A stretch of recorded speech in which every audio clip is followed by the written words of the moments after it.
తెలుగుదేశం వచ్చిందంటే ఇక్కడ వైసీపీ చాలా బలంగా ఉంది. ఇక్కడ జగన్మోహన్ రెడ్డి గారి పట్ల వ్యతిరేకత లేదు, పైపించి సాఫ్ట్ కార్నర్ ఉంది. ఎమ్మెల్యేల పట్ల వ్యతిరేకత ఎట్లా వస్తుందంటే యాటిట్యూడ్ ఆఫ్ ఫంక్షనింగ్, అంటే వాళ్ళ వ్యవహార శైలి. ఈ వ్యవహార శైలి ముఖ్యంగా అర్బన్ ఏరియాలో బాగా పనిచేస్తుంది. ఎందుకంటే అర్బన్లో ఎక్కువ గ్రామాలలో ఏముంటుందంటే పేదల్లో ఎమ్మెల్యేతో నాకేం పని అనుకుంటాడు, ముఖ్యమంత్రి స్కీమ్స్ ఇస్తున్నాడు మాకు వస్తా ఉంది అనుకుంటారు. కానీ చదువుకున్న వాళ్ళు ఈ ఎమ్మెల్యేల ప్రవర్తన కూడా, నాయకుల ప్రవర్తన కూడా పనిచేస్తుంది. ఇక్కడ ఎందుకు అదుపు తప్పారు అంటే నేను ఒక లైవ్ ఎగ్జాంపుల్ చెప్తాను. నేను తిరుపతిలో ఉంటాను కాబట్టి చెప్తున్నాను. ఇప్పుడు ఆ సాంబశివరావు గారు కూడా పార్టీ లీడర్ కాబట్టి ఆయన దృష్టికి తీసుకొస్తున్నాను.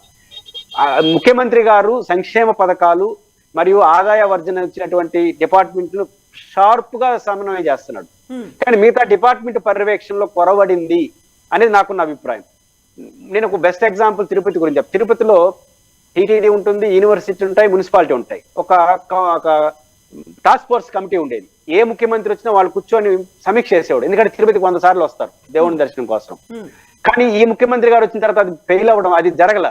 దాని ఫలితం ఏంటో తెలుసా రజనీ గారు? ఈ రోజు మున్సిపల్ కమిషనర్, నేను సాంబశివరావు గారికే చెప్తున్నాను, మున్సిపల్ కమిషనర్ తిరుపతి ఒక సర్క్యులర్ జారీ చేశారు. ఏంటో తెలుసా ఆ సర్క్యులర్? అది కార్పొరేటర్లకి వారానికి 1 రోజు 1 గంట సమయం ఇస్తున్నాం సమస్యలు చెప్పేదాన్ని కార్పొరేటర్లకి. కార్పొరేటర్లు చెప్పినట్టు ఆమె వినాలి, ఆమె ఎంప్లాయీ, కార్పొరేటర్లు డిసైడ్ చేస్తారు. అట్లాంటి కార్పొరేటర్లకి కమిషనరు 1 గంట సమయం ఇస్తుంది. ఎంతమంది కార్పొరేటర్? 50 కార్పొరేటర్. దీని 49 మంది వైసీపీ వాళ్ళే. అవుట్ ఆఫ్ 50 49 మంది వైసీపీ కార్పొరేటర్లకి అధికారంలో ఉన్న పార్టీకి వారానికి 1 రోజు, అందులో 1 గంట 3 నుంచి 4 గంటల వరకు మీ సమస్యలు నాకు చెప్పుకోవచ్చని సర్క్యులర్ విడుదల చేసే స్థాయికి ఒక కమిషనర్ వెళ్ళి 3 రోజులైనా మాలాంటి వాళ్ళు మొత్తుకుంటున్నా ఇది అన్డెమోక్రటిక్, మీ పార్టీకి నష్టం, పట్టించుకున్నాదులు లేదు. అంటే ఏడుంది కోఆర్డినేషన్? ఖచ్చితంగా ఇదే ఇంకో ప్రభుత్వం అంటే తాడు చేసి ఉంటుంది ఆ కమిషనర్. ఎవరు రైట్ ఇచ్చారు ఒక కమిషనర్కి? ఇట్లాంటి ఐఏఎస్ అధికారులు చేసే తప్పులు కూడా ఏడి దారితీస్తుంది, ప్రభుత్వం మీద ప్రభావం పడుతుంది. ఈ మల్టిపుల్ కారణాలు వైసీపీని డిస్టర్బ్ చేస్తున్నాయి. కానీ జగన్మోహన్ రెడ్డి గారు మారాలి అంటే జిల్లాలకి రావాలి, జిల్లా స్థాయిలో అధికారులతో కూర్చోవాలి, వైసీపీ లీడర్లతో కూర్చొని వాళ్ళ వ్యవహార శైలిని సమీక్ష చేయాలి. దబాయించితే అందరికీ కాన్ఫిడెన్స్ వస్తుంది, ప్రజల్లో కూడా వీళ్ళ పట్ల. చివరికి ఆడిపోతుందంటే నేను తిరుపతి ఉదాహరణ చెప్తాను. ఏమన్నా రోడ్లో పోతుంటే గుంతతో ఉంటారు, పక్కనోడు ఏం పోతుంటే జగన్ అన్ని పనిచేస్తున్నాడు కాబట్టి గుంత ఉంది అంటున్నారు. అట్లాంటి వాతావరణం వచ్చింది. నిజానికి గుంత పోవడానికి కారణం కమిషనర్, మున్సిపల్ సిబ్బంది. కానీ సమీక్షలు జరిగి ముఖ్యమంత్రి గారు దబాయిస్తే కోపం ఎవరి మీద పోతుందంటే కమిషనర్ మీద పోతుంది. ఇప్పుడు ఆ కమిషనర్ మీద పోవాల్సిన కోపం కూడా ముఖ్యమంత్రి మీద పోతాం. అంటే ఇక్కడ తుమ్మినా దగ్గినా దానికి మొత్తం పంపకాలే కారణం అని చెప్పే స్థాయికి వచ్చేసినారు. దీన్ని సరిదిద్దుకోవాలి. కాబట్టి ముఖ్యమంత్రి గారు కింది స్థాయికి రావాలి, అధికారులతో సమీక్ష చేయాలి, డోర్లు ఓపెన్ చేయాలి. ఇది జరిగితే నిజాలు ముఖ్యమంత్రి తెలుస్తాయి. అప్పుడు ఈ సమన్వయకర్తలను మార్చే విషయంలో కూడా జాగ్రత్తగా తీసుకుంటాడు. ఇప్పుడు బహుశా అమరావతిలో ఉన్న లీడర్లు చెప్పింది వింటాడు ఆయన, ఎందుకంటే ఆయన సమాచారం అది. కానీ జిల్లాలకు వచ్చేస్తే ఈ ఫీడ్బ్యాక్ కూడా వెళ్తుంది. ఈ 2 వెళ్ళగలిగే అధికారుల్ని కంట్రోల్లో పెట్టడం, ఇట్లాంటి తప్పు చేసే అధికారుల పైన పనిష్మెంట్ ఇవ్వడం, క్యాడర్కి అందుబాటులోకి రావడం, ఈ 3 జరిగితే మాత్రం టైమ్స్ నౌ ఇండియన్ సర్వే ఖచ్చితంగా సాకారం అవుతుంది. ఈ 3 జరగకుండా ఉంటే మాత్రం ప్రతికూలయ్యే పరిస్థితి కూడా దాపురిస్తుంది. సాంబశివరావు గారు, ఇప్పుడు పురుషోత్తం రెడ్డి గారు చెప్పినటువంటి కీలకమైనటువంటి అబ్జర్వేషన్స్ మీరేమనుకుంటున్నారు? యాక్చువల్ గా ఇప్పుడు 25కి 25 రావడానికి అక్కడ కూడా మార్చాల్సిన అవసరం ఉందా? అది వాస్తవం. పురుషోత్తం రెడ్డి గారు చెప్పిందంటో 2004లో రాజశేఖర రెడ్డి గారు గుంటూరు వస్తే మాజీ కాంగ్రెస్ లీడర్లు అందరినీ పిలిచాడు. వాళ్ళు అసలు పాపం ఇంట్లో కొనుక్కున్నారు. ఇది 70 ఏళ్ళు, ఆ రోజుకి 70 ఏళ్ళు 60 ఏళ్ళు వాళ్ళు. వాళ్ళందరినీ పిలిచి అడిగాడు ఏంటి పార్టీ పరిస్థితి, ఏం చేయాలని. వాళ్ళు కొన్ని సూచనలు ఇచ్చారు. వాళ్ళే నాట్ యాక్టివ్ పాలిటిక్స్. ఇప్పుడు పురుషోత్తం రెడ్డి గారు లాంటి మేధావులు పార్టీ అభిమానుల్ని ఎందుకు పిలవరు? ఏంటి కారణం? అసలు ప్రధాన సమస్య అన్ని జిల్లాల్లో అదే సమస్య. మేమే అధికారంగా, మేము కాంట్రాక్టర్గా అధికారం కోరుకునేవాళ్ళం కాదు, పార్టీ బాగుండాలని కోరుకునేవాళ్ళం. ఆమె ఎవరు ఒక గంట ఇవ్వడానికి పోయి తప్పు కదా అది.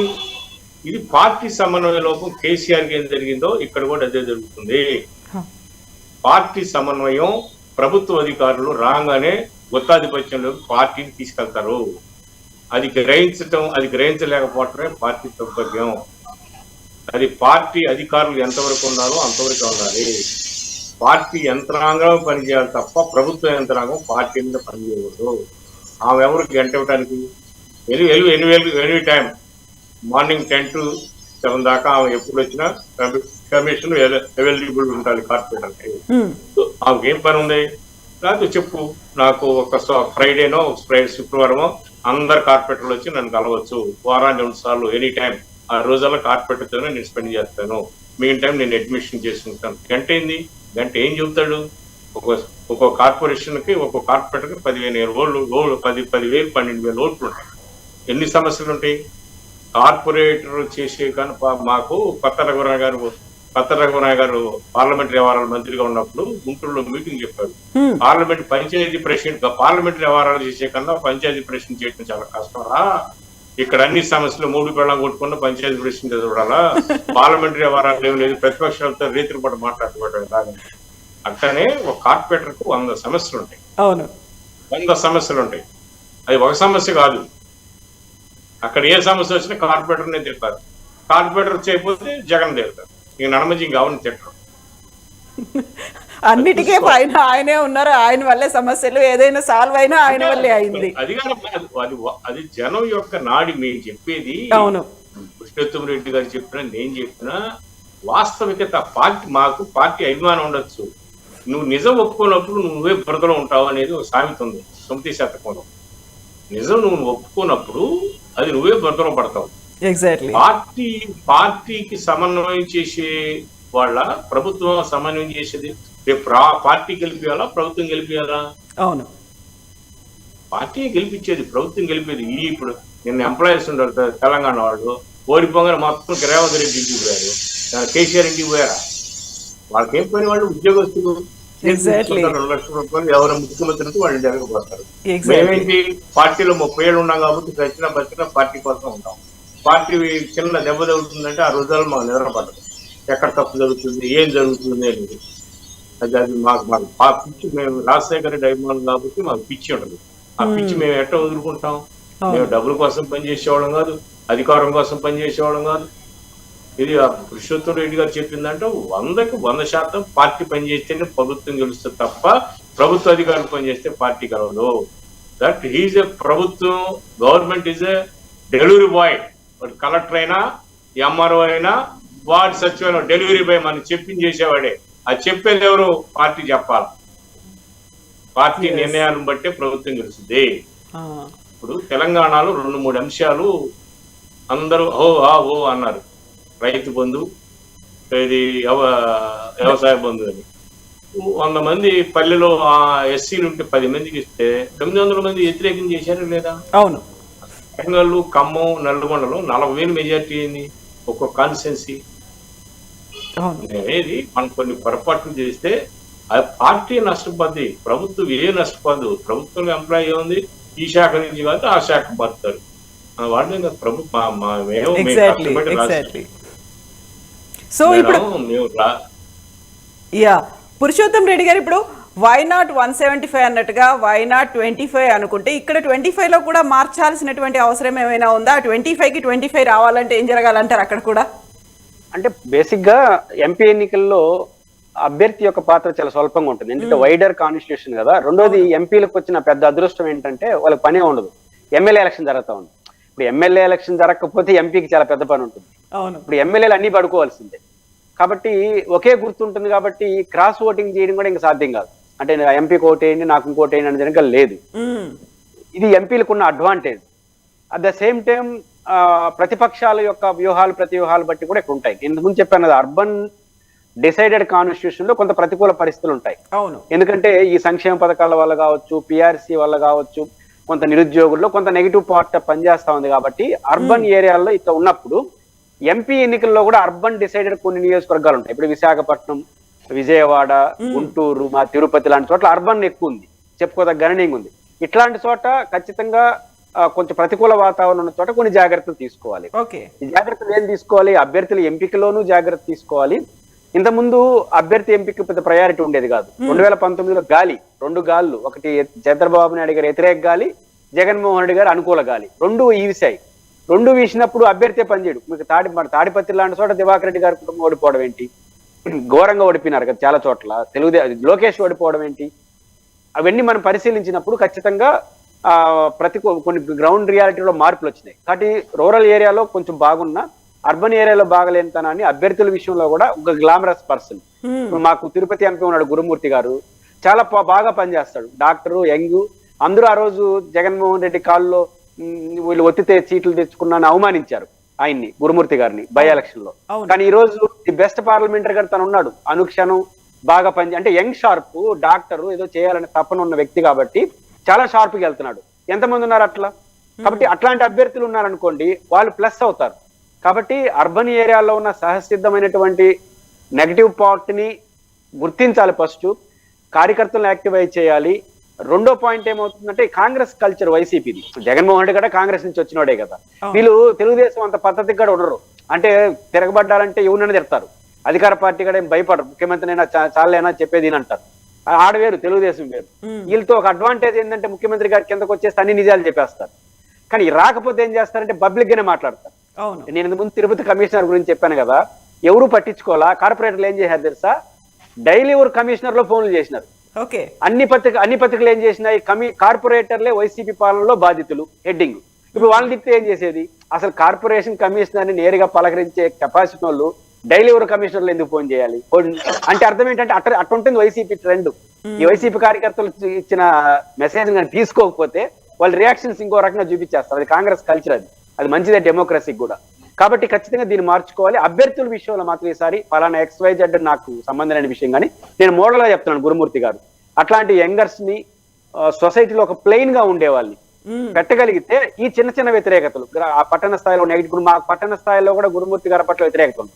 ఎందుకంటే నిత్యం ఏదో ఒక సమస్య మీద మాట్లాడుతూనే ఉంటాడు. పార్లమెంట్ ఈ రోజు ఉదయం కూడా పలానా సబ్జెక్ట్ చెప్తే నేను పార్లమెంట్ లో మాట్లాడుతానంటాడు. అందరితో సమన్వయం చేసుకుంటాడు. నిత్యం తపన ఉన్న వ్యక్తి. అట్లాంటి వ్యక్తితో కూడుకున్నటువంటి పేస్ని కానీ పెడితే ఇంకొక నెగిటివ్ పోతుంది, కొద్దిగా పాజిటివ్నెస్ కొద్దిగా వస్తుంది. కాబట్టి ఈ రెండు చేయగలిగితే అర్బన్ లో ఉన్న కొంత నెగిటివ్ ని వైసీపీ తట్టుకోగలదు. రూరల్ ఎట్లా వాళ్ళకి అడ్వాంటేజ్ ఉంది. ఈ సమన్వయం ఎట్లా చేసుకుంటుంది అనేది వైసీపీ అంతర్గత వ్యవహారం.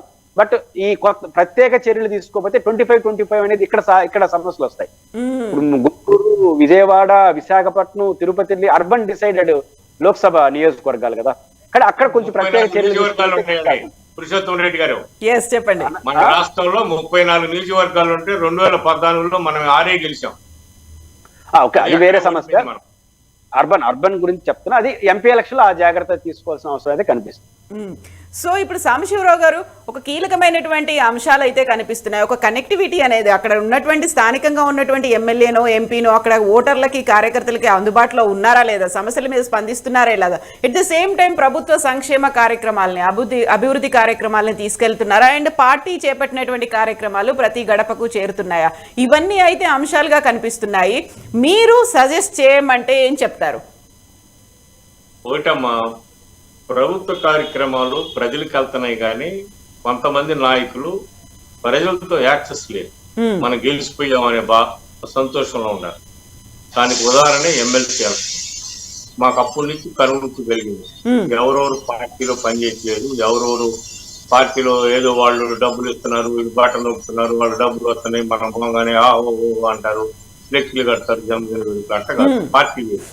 పార్టీ అది నిరంతరం ప్రజలతో ఉండాల్సిన ప్రక్రియ. ప్రభుత్వం వేరు. మన పథకాలను డెలివరీ చేసేది అది ప్రభుత్వం పెద్ద గొప్ప కాదు. అది మనం ఏ పథకం ఇస్తే పథకం ప్రభుత్వ ప్రజలకు అందిస్తుంది. పార్టీ నిరంతరం సమస్యలు, పార్టీకి నిరంతర సమస్యలు ఉంటాయి.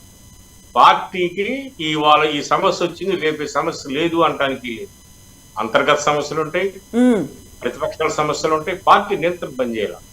పార్టీకి నిరంతరం పనిచేసే వ్యవస్థ ఇప్పుడు ఒక 2 నెలల నుంచి స్టార్ట్ చేసి, ఇది 1 సంవత్సరం నుంచి స్టార్ట్ చేయాల్సి. ఇది చాలా, మీరు ఒక గుంటూరు మున్సిపాలిటీ కాదు, ఎక్కడైనా ఎప్పుడైతే ప్రభుత్వ యంత్రాంగం పనిచేస్తుందో అనుకున్నారో బ్యూరోక్రాట్స్ ని ప్రభుత్వానికి క్యాప్చర్ చేశారు. పార్టీ ఎవరు పనిచేయండి, పార్టీ మాట ఎవడండి, ఇక లోపం తీర్చుకున్న కాడి నుంచి ఇప్పుడు పార్టీ యంత్రాంగాన్ని కొద్దిగా దగ్గర చేస్తారు. అది రాజశేఖర రెడ్డి గారు పార్టీ యంత్రాంగాన్ని చాలా దగ్గర తీసేవాడు. చాలా దగ్గరికి. ఎంత దగ్గర తీసేవాడు అంటే అంత దగ్గరకి. ఆయన 2006లో మాకు పెద్దకొరపాడు దగ్గర ఒక విలేజ్ కి రైతు ఓపెనింగ్ కి వచ్చాడు. తొలి ఏకాదశి.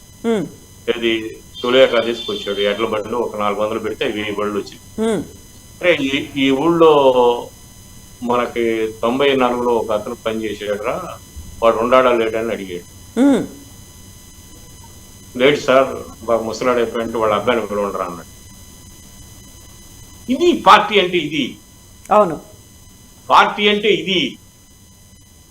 మాకు లింగంశెట్టి 78లో ఎమ్మెల్యే అమ్మ, 2006లో గుంటూరు వచ్చాడు. ఉమ్, ఆయనకు వేరే పని ఉంది. అసలు లింగంశెట్టి ఎక్కడ ఉన్నాడు రా అని అడిగాడు. ఇంటూ ఉంటున్నాడు సార్, ఏజికి పని అన్నాడు. పద వాళ్ళ ఇంటికి పోదాం అన్నాడు. ప్రోగ్రాం వెళ్ళాడు వాళ్ళ ఇంటికి. అసలు ప్రోగ్రాం లేదు. ఇది పార్టీ. ఇప్పుడు మాకు వచ్చిన ప్రాబ్లం ఏంటంటే, ఒక 30 సంవత్సరాలు పార్టీలో పనిచేసిన రాజశేఖర రెడ్డికి ఎవరు, ఏ ఊరు, ఎవరు, వాళ్ళు ఎంతవరకు చేశారు, వాళ్ళ క్యాడర్ ఏంటి, వాళ్ళ వ్యక్తిత్వం ఏంటి తెలుసు. జగన్మోహన్ రెడ్డి గారు 2010లో వచ్చాడు. ఆయన పాదయాత్ర, ఆయన కొంతమంది ర్యాలీ అయ్యారు. ఎవరు కాంగ్రెస్ అంటే ఎవరు యాంటీ తెలుగుదేశం, ఎవరు కాంగ్రెస్ అంటే యాంటీ తెలుగుదేశం, ఎవరు మనకు అనుకూలంగా ఉన్నారు. ఇప్పుడు పురుషోత్తమ రెడ్డి గారు అంటాడు, మాలంటాడు, మేము పొలిటికల్ బ్రోకర్స్ కాదు, పొలిటికల్ పదవులు కాదు, మేము పార్టీకి నిరంతరం పనిచేస్తాం. ఎవడన్నా మా ఇంటికి ఫోన్ వచ్చిందంటే ఎమ్మటి ఫోన్ చేస్తాం, ఎమ్మర కొడతాం, పోలీస్ స్టేషన్ కొడతాం, వాడ కొడతాం, పని చేస్తాం. మా కాంగ్రెస్ గెలవాలనే ఆలోచన. అట్లా ఎవరెవరు ఉండాలి అనేది ఇంతవరకు తెలియదు. ఇప్పుడు 2 సంవత్సరాల నుంచి అన్వేషణ జరుగుతుంది. అసలు ఎవరు తెలుగుదేశం అగ్నిస్ట్గా ఉన్నాడు, ఎవరు మన పార్టీ, మా నాన్న అభిమానులు ఎవరు ఉన్నారు, ఈ మన దగ్గరకు వచ్చి జనం కాకుండా ఇంకెవరు ఉన్నారు, ఆహా ఓహో జనం కాకుండా అని. అది సో ఒరిజినల్ క్యాడర్ ఎవరు, కార్యకర్తలు ఎవరు అనేది ఐడెంటిఫై చేయడంతో పాటుగా వాళ్ళని రీచ్ అవ్వాల్సినటువంటి అవసరం ఉంది, కాపాడుకోవాల్సినటువంటి అవసరం కూడా ఉంది. అంతేనా? అదేనమ్మా, రేపు ఎలక్షన్ కి మేమే ఓట్లు ఇచ్చేది. అవును. ఎంఆర్ఓ ఓపిడు, సిఏ ఓపిడు, సిఏ కేసు పెట్టమంటే పెడతాడు. వాళ్ళు ఏం ఓట్లు వేయలేదు పాపం. వాళ్ళ తప్ప అఫిషియల్స్ మనం తప్పు పట్టడానికే వీలేదమ్మా. ఏ పురుషోత్తమ రెడ్డి గారు ఒక వార్డుకి వెళ్ళి అరే ఇదిరా ఈ మంచి పనులు జరుగుతుంది 10 మంది చెప్పగలుగుతాడు, నేను ఒక ఊళ్ళోకి వెళ్ళి చెప్పగలుగుతా. మా మూలాన్ని 200 ఓట్లు, 1000 ఓట్లు, 400 ఓట్లు, ఎన్నో ఓట్లు పడతాయి. వీళ్ళు కావాల పార్టీకి రేపు ఎలక్షన్ కి. అది తెలుసుకోలేకపోయాం. అవును, ఇప్పుడు తెలుసుకుంటున్నారు. అది ఇది వాస్తవం. ఇది వాస్తవాలు మాట్లాడుకుంటే ఎప్పుడు మనకు నాకు మ్యాథ్స్ లో 99 వచ్చాయి, ఇంగ్లీష్ లో 32 వచ్చాయి.